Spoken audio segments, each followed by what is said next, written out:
Welcome back, you guys. Our final social studies video. So I'm by these strappy young men, these Union soldiers. This is the picture that they put color into, so you can kind of see what it looked like in color for some of these soldiers. So there's some Union soldiers in the picture. So you guys are doing a great job. We are almost done. This is the final social studies assignment. So again, you're being asked to either do a Google Doc write-up or a Google slide presentation on 3 different aspects of the Civil War. So remember, the first question I asked you guys was, what was each side fighting for? What was the South side fighting for, and what was the North fighting for?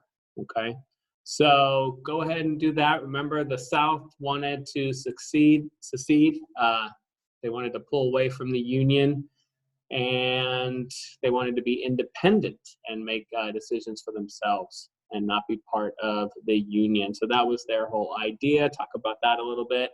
And the North wanted to keep the Union together. They wanted to bring those southern countries and southern states and territories and keep them as part of the Union. So that's what the North was wanting. And remember, things kind of changed. They were fighting to abolish slavery towards the end of the war as well. So the North and South both had different reasons for fighting. So go ahead and put that in a Google slide or do a write-up on a Google Doc.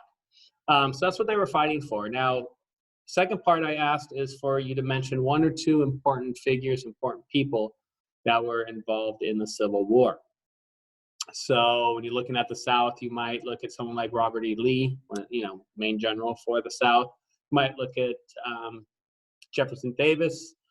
So those are a couple people you might look at for the South. When we're looking at the North, there's probably going to be more people that you can choose from there. You can look at Ulysses S. Grant, the general of the North.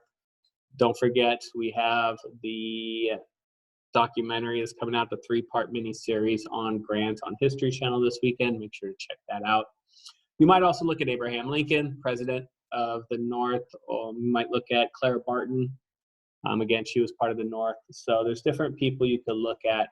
Just talk about 1 or 2 important people in the South, 1 or 2 important people in the North as well. So that's the second part. And then the third part, I wanted you to look at what were some of the turning points for the North and the South in the war. So try to pick a turning point. You might look at the Battle of Bull Run. You might look at the Battle of Gettysburg. You might look at the Siege of Vicksburg. So there's different battles you can look at, different things that occurred. Go ahead and pick one of those for each side, and you can talk about how that was a turning point for the South and a turning point for the North in the war. Okay, so again, that's the 3 parts you're looking at. This can be on a Google Doc where you're just writing up a little paragraph for each one, or you can do a Google slide for each one. All right, so again, you're going to look at what was each side fighting for. Tell me what the South was fighting for, what the North was fighting for. Then go ahead and pick 1 or 2 important people, one side, 1 or 2 for the South, 1 or 2 for the North. And then again, turning points in the war. What occurred that made the North, turning point for the North where they were going to win, and a turning point for the South where they knew probably wasn't going to happen. Okay? So again, go ahead and do that on a Google Doc or a Google slide and just do your best with it. All right, you guys? So if you have any questions, again, you can contact me. I can kind of help walk you through this as well, but this will be the final assignment for social studies. So you guys have done a great job. I'm really proud of all of you, and just keep it up. We have a little bit left. All right, you guys? So again, we have some stuff going on this Friday and next Friday, and I hope to see you guys here because I'll be there. All right, you guys, take care of yourselves, and I will talk to you guys soon. Miss you guys.